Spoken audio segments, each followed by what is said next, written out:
more intense than starting over. If you deleted your homework the day before it was due, as I have, or if you left your wallet at home and you have to go back after spending an hour in the commute. If you won some money at the casino and then put all your winnings on red but it came in black. If you got your best shirt dry cleaned before a wedding and then immediately dropped the food on it. If you won an argument with a friend and then later discovered that they just returned to their original view. Starting over is harder than starting up.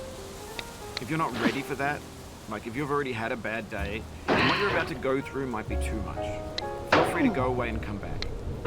I'll be here. Alright, thanks for coming with me on this trip. I'll understand if you have to take a break at any point. Just find a safe place to stop and quit the game. Don't worry, I'll save your progress, always. Even your mistakes. No.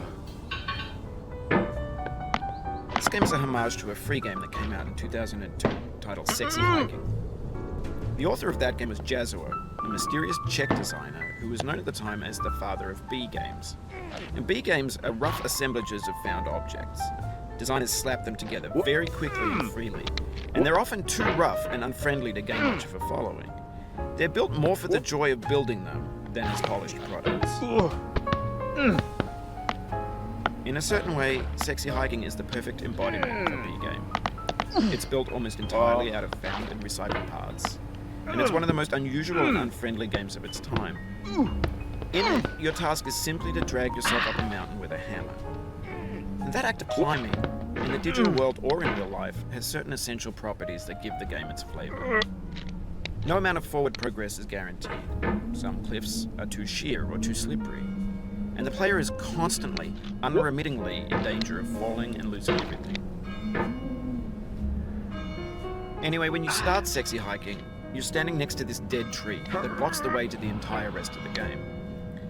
It might take you an hour to get over that tree, and a lot of people never got past it. You prod and poke at it, exploring the limits of your reach and your strength, trying to find a way up and over. And there's a sense of truth in that lack of compromise. Most obstacles in video game worlds are fake. You can be completely confident in your ability to get through them once you have the correct method or the correct equipment or just by spending enough time. In that sense, every pixelated obstacle in Sexy Hiking is real. The obstacles in Sexy Hiking are unyielding, and that makes the game uniquely frustrating. But I'm not sure Jazzuo intended to make a frustrating game. The frustration is just essential to the act of climbing, and it's authentic to the process of building a game about climbing. A funny thing happened to me as I was building this mountain. I'd have an idea for a new obstacle, and I'd build it, test it, and it would usually turn out to be unreasonably hard.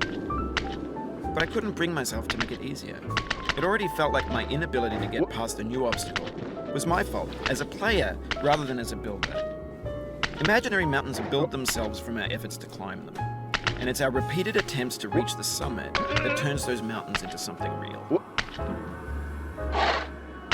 When you're building a video game world, you're building with ideas, and that can be like working with quickset cement. You mold your ideas into a certain shape that can be played with, and in the process of playing with them, they begin to harden and set until they're immutable like rock. And at that point, you can't change the world, not without breaking it into pieces and starting fresh with new ideas. For years now, people have been predicting that games would soon be made out of prefabricated objects, bought in a store and assembled into a world. And for the most part, that hasn't happened, because the objects in the stores are trash. I don't mean they look bad or that they're badly made, although a lot of them are. I mean they're trash in the way that food becomes trash as soon as you put it in the sink. Things are made to be consumed and used in a certain context, and once the moment is gone, they transform into garbage. In the context of technology, those moments pass by in seconds. Over time, we've poured more and more refuse into this vast digital landfill that we call the internet.